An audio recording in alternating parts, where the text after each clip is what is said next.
So day one of sobriety can feel like the longest day of your entire life. Now, today, I've got 2 years, 2 months, and 14 days of sobriety. So before I go into how to survive your first day of sobriety, I want to say this.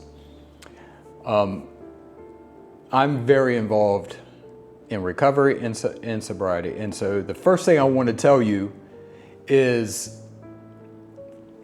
depending on how long you've been drinking, of course, nobody knows that but you, but you may need detox. You might need a medical detox. So if you have experienced DTs, those terrible withdrawals, then you might want to consider this.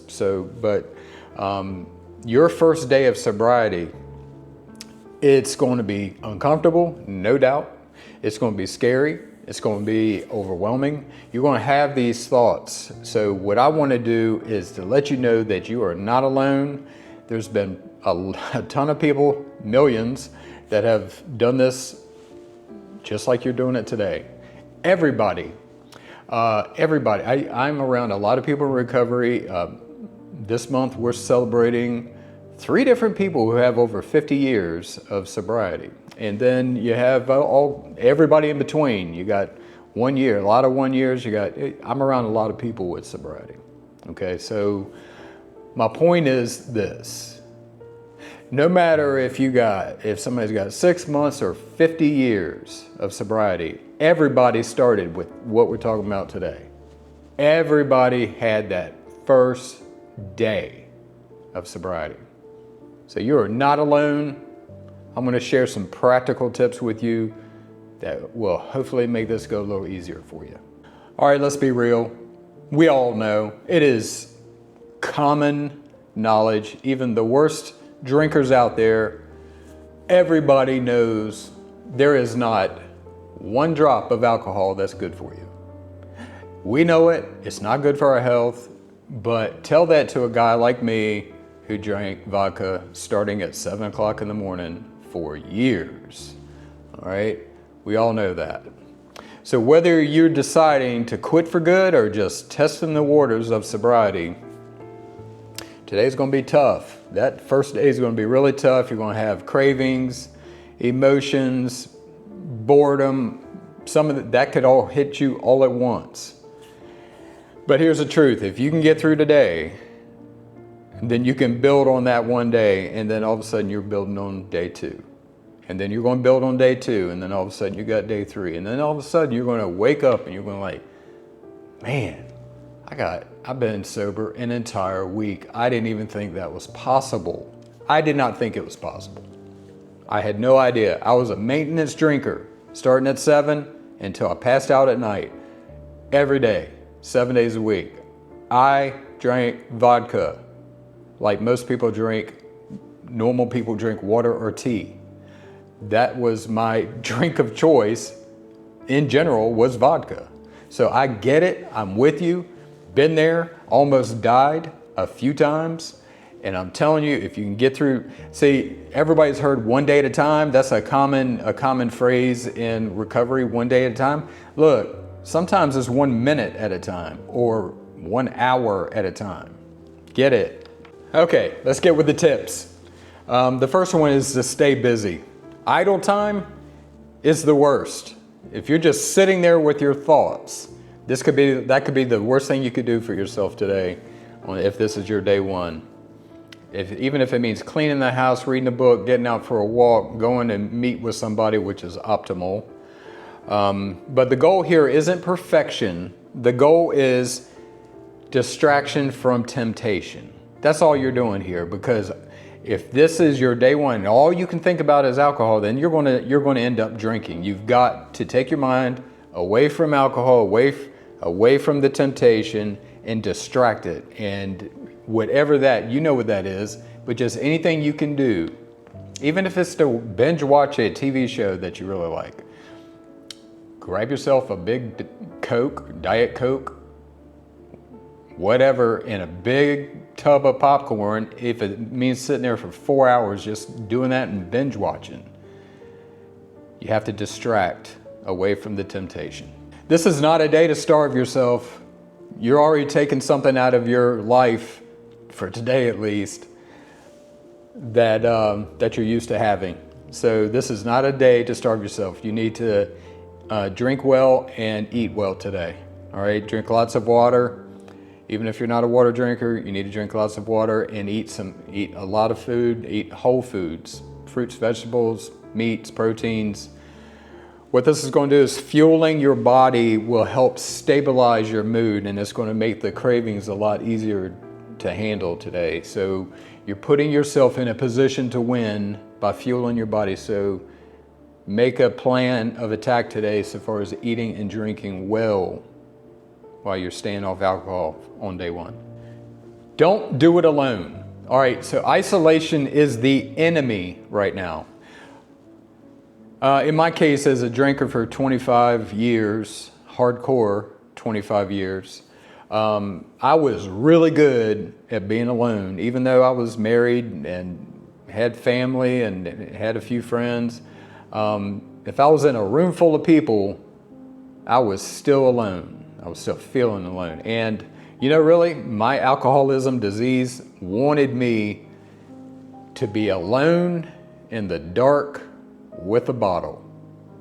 That's what I was good at. Okay, so you have to, if that's you, you need to fight against that. All right, isolation is your enemy. So if it's a friend, especially, most of us even know people who, you know, don't drink a lot or who are sober.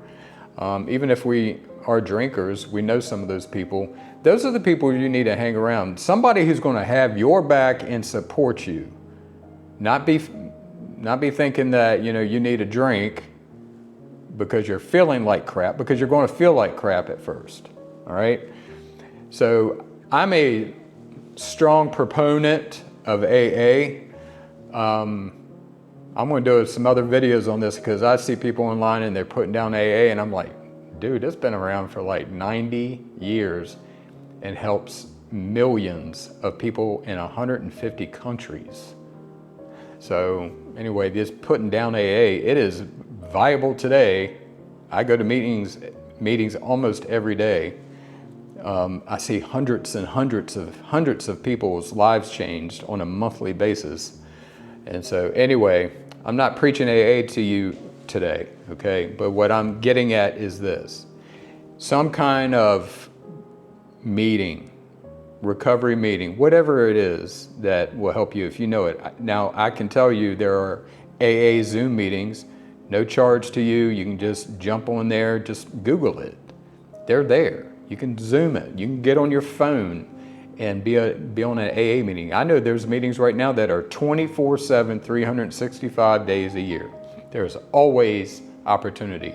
In my little town in Lower Alabama, we have a dedicated property that has 3 meetings a day, 365 days a year.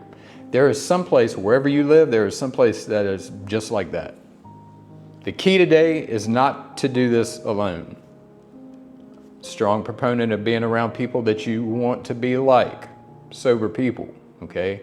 So that's why I'm talking about AA right now. But there's other organizations, there's other sober groups, but don't do this by yourself.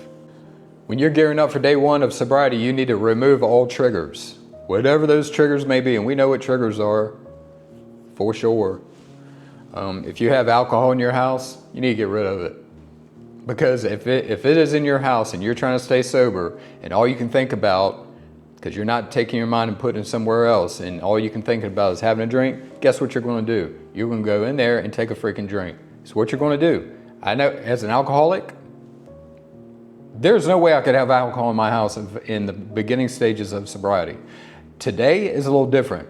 You know, my girlfriend and I, who's also in recovery, actually she's my fiance, we can go anywhere today. We did turn a corner. There's a certain time, if you get yourself in enough recovery and enough sobriety, at some point you'll be able to go somewhere you can go anywhere and not be bothered by people drinking or the smell of it or people yucking it up and throwing them back. I mean, we've done that a few times in the past even month. around other people, and it doesn't bother us at all. But on day one, it's going to bother the crap out of you. So I would have it removed, get it out. If you're serious about getting sober, and you know you should, get it out of your house. Okay, I mentioned this briefly talking about another tip, but one of the worst things that before I got sober and I was kicking the tires and playing around with it and said, oh yeah, I'll get sober, but had no plan. But one of the biggest things that was going through my mind all the time was, and I said these words on multiple occasions to people, family, whatever. I said, I cannot imagine myself not taking another drink for the next 30 years, however long I had left here. So I'm 55 today. So let's say 30 years. Let's say make it to 85 years old. I could not imagine myself never drinking a glass of wine, having a beer, even one martini for the rest of my life. Okay, most of us can't. We can't picture that. But what we can picture is not drinking right now, not drinking this hour. Okay, so it's 2 o'clock. I can honestly picture not drinking till, for the next hour, till 3 o'clock. And then we get to 3 o'clock, and then I'll work on the next hour. I can take it in little bite-sized chunks. They talk about how do you eat an elephant? One bite at a time. So what you're doing is you're stacking victories. You're stacking victories. By doing that, it builds leverage, building strength, and you're able to tack on more time the more you do it. And like I said before you know it, you got 6 months. 6 months sobriety. Before you know it, you got 2 years and 2 months, like I do. So nobody said it was going to be easy, and surviving day one is not easy. But I'm going to tell you, it's worth it.